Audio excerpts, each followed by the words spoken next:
Kali ini gue akan bahas gimana caranya teman-teman semua di sini bisa keluar dari yang gue sebut namanya perangkap uang.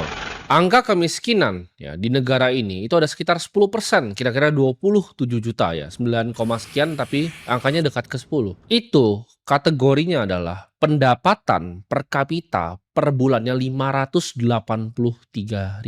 Gue nggak tahu teman-teman bisa definisin miskin seperti apa, apakah nggak punya rumah atau bagaimana. Tapi yang kita sama-sama tahu di negara ini hidup dengan 1 juta saja sudah kelihatannya mustahil. Jadi berapa nih sebenarnya angka yang kita bisa kategorin miskin? Kalau dari BPS saja kira-kira 9, sampai 10%. Ya, yang menurut mereka miskin. Yang menurut gue miskin mungkin lebih ke 40%. Jadi kita harus paham bahwa dengan sistem uang yang seperti sekarang ya, perangkap-perangkap ini yang bikin orang itu tidak bisa ya naik ke level yang lebih tinggi. Kalian kira keluar dari perangkap ini adalah hal yang gampang ya kan? Mungkin kalian di kampung, kalian beraspirasi jadi pemain bola ya, berharap bisa jadi kaya, tapi tidak segampang itu teman-teman ya. Perangkap uang ini sangat real. Kenapa? Karena kalian tuh nggak punya pengetahuan dan nggak punya pengertian akan uang. Kita bisa lihat banyak pemain bola yang dulunya sangat terkenal dan sekarang itu jatuh miskin. Bukan cuma pemain bola, artis pun sama. Ya.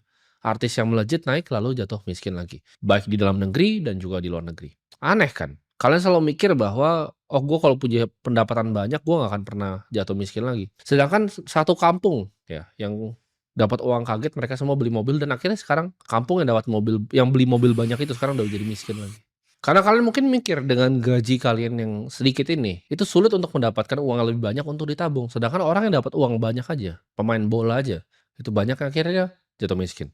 Kenapa sepertinya rahasia untuk keluar dari perangkap ini adalah mengelola uang ya, bukan cuman sekedar mendapatkan uang. Di sini kita harus paham bahwa uang itu kadang seperti angin, teman-teman, ya. Bisa suatu saat ada di tangan kita, bisa besok hilang ke tangan orang lain. Bisa suatu saat kita pamer untuk menjadi seorang crazy rich, besoknya hartanya hilang semua.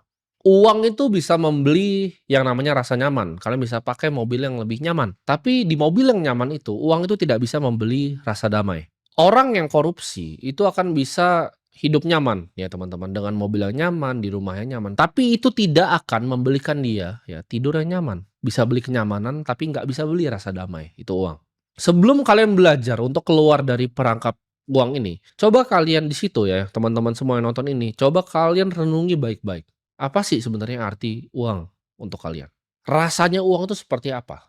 Apakah itu datang benar-benar kayak angin nih gajian, terus tiba-tiba uangnya hilang dan kalian nggak tahu? Berapa sih uang yang udah ngelewatin tangan kalian? Kalian pernah pikir nggak baik-baik? Oh dari gaji segini, kok nggak punya uang gua? Uangnya hilang semua kemana? Apakah hilang ke cicilan, hilang kemana? Coba renungi baik-baik. Uang yang pernah lewat di hidup kalian. Pengertian terhadap uang, ya, cara kalian pandang uang, itu lebih penting